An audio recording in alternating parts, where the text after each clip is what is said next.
दोस्तों, हमारी आज की कहानी है बदनसीब बहू। मेरी बेटियां बड़ी भाग्यशाली हैं। उसके पैर घर में पड़ते ही दिन दुनी चार चौगनी तरक्की हुई।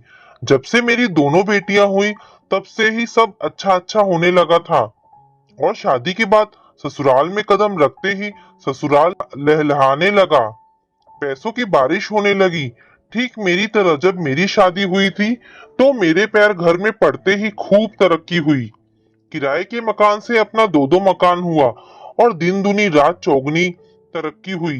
पर हमारी बहू के कदम जब से इस घर में पड़े हैं तब से ऐसा कुछ नहीं हुआ, बल्कि उल्टा सब थमसा गया। मेरे बेटे का नसीब ही खराब था जो ऐसी बदनसीब पत्नी मिली, जिसके कदम रखते ही बिजनेस में भारी नुकसान हो गया। यहाँ तक कि बिजनेस बंद करना पड़ा।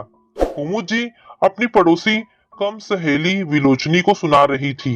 सही कह रही हो कुमुद, कुछ लोग होते ही हैं बदनसीब, जिनके पैर पड़ते ही सब कुछ खत्म हो जाता है। इसीलिए तो कहा जाता है पैर पैर की बात होती है। किसी के पैर पड़ते ही दिन दुनी रात चौगुनी तरक्की होती है, तो किसी के पैर पड़ते ही दुर्भाग्य शुरू हो जाता है। मुझे भी कुछ ऐसा ही लग रहा था कुछ महीनों से, पर कभी तुमसे पूछ नहीं पाई। मुझे तो आज भी याद है वो सब दिन की, कैसे तेरे घर पर आए दिन उत्सव मनाया जाता था। तरह तरह के पकवान, नए नए सामान, नई नई साड़ियां, गहने जेवर से तेरा घर सजा रहता था, जिससे हमारे जैसे लोगों का घर भी चल जाता था। विलोचनी आग में घी डालने में माहिर थी और अभी भी वही कर रही थी। अब क्या करे विलोचनी, जब किस्मत में ही ऐसी बहू लिखी थी तो, जिसके पैर पड़ते ही हमारी गरीबी के दिन शुरू हो गए। अब भगवान ही जाने और कितने रंग दिखाएगी इस बदनसीब के पैर। बहू को कोसते हुए कुमुद जी कहती हैं। कुमुद जी की और विलोचनी की सारी बातें अवनी के कानों में भी सुनाई दे रही थी, जिसे सुनकर उसकी आंखें भर जाती है और वो हॉल में बैठकर रोने लगती है। अभी दोनों अमर प्रेमी सखियों की वार्तालाप चल ही रही थी कि तभी वहां कुमुद जी के पति राधे श्याम जी आ जाते हैं और कुमुद जी और उसकी सहेली विलोचनी की कुछ बातें सुन लेते हैं। अपने बहू की इस तरह की शिकायत बाहर वालों के सामने सुनकर राधे श्याम जी कुमुद जी पर चिल्लाते हुए कहते हैं, कुंदन की माँ, तुम्हें ये सब शोभा नहीं देता। मैंने कितनी बार कहा है कि अपनी जुबान पर लगाम रखो, पर जब तक अपनी बहू की बुराई नहीं कर लेती तब तक तुम्हें चैन नहीं मिलता। शर्म आनी चाहिए तुम्हें अपने घर की इज्जत को ऐसे उछालते हुए। तुम अभी के अभी अंदर चलो। फिर कुमुद जी का हाथ खींचते हुए अंदर ले जाते हैं, जहां अवनी रो रही थी।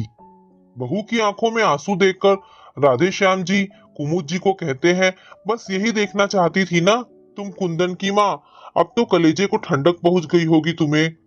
राधे श्याम जी की आवाज सुनकर अवनी अपने आंसू पोंछते हुए वहां से जाने लगती है। तभी राधे श्याम जी कहते हैं, यहीं रुको बहू, मुझे कुछ बात कहनी है तुम दोनों से, और खासकर तुम्हारी सासू माँ से। कुमुद जी राधे श्याम जी का गुस्सा जानती थी। उन्हें जब गुस्सा आता था तो वो किसी के नहीं सुनते थे, सबकी ऐसी तैसी कर देते थे। इसलिए आवाज धीमी करते हुए कुमुद जी कहती हैं, जी कहिए। जी कहिए नहीं, बल्कि तुम कान खोलकर सुन लो कुंदन की माँ। मुझे तुम्हारा इस तरह बात करना बिल्कुल पसंद नहीं है, वो भी मोहल्ले टोले की ऐसी औरतों से। मुझे तो ताजुब होता है तुम पर कुंदन की माँ, तुमसे ऐसी उम्मीद नहीं थी। अरे कोई कैसे किसी के भी सामने अपनी बहू की बेइज्जती इस हद तक कर सकती है।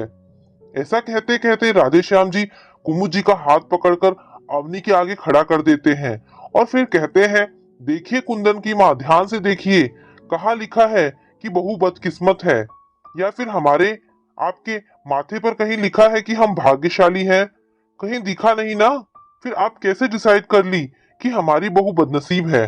अरे कुंदन की माँ, हमारा अच्छा बुरा हमारे हाथ में नहीं होता, ये तो सब ऊपर वालों के हाथ में होता है। हम तो सिर्फ कर्म कर सकते हैं और वही कर्म हमारे भाग्य को अच्छा या बुरा बना सकता है। फिर राधे श्याम जी अवनी की तरफ देखकर कहते हैं, गौर से देखिए बहू को और कहिए क्या कमी है हमारी बहू में। सर्वगुण संपन्न है, पढ़ी लिखी है, सबका कितना ख्याल रखती है। सब कुछ होते हुए भी बहू को कैसे बदनसीब बोल सकती हो? बल्कि तुम्हें तो बहू पर गर्व होना चाहिए कि तुम्हारी बहू तुम्हारे बेटे के कदम से कदम मिलाकर चलती है। और इतना सुनने के बाद भी तुम्हारा कितना ख्याल रखती है। और आज इसी बहू की शिकायत बाहर वालों के सामने कर रही हो, वो भी उस औरत के सामने जो खुद का घर नहीं संभाल पाती है, जिसकी खुद की बहुओं से नहीं पटती। वो क्या तुम्हें अच्छी राह दिखाएगी?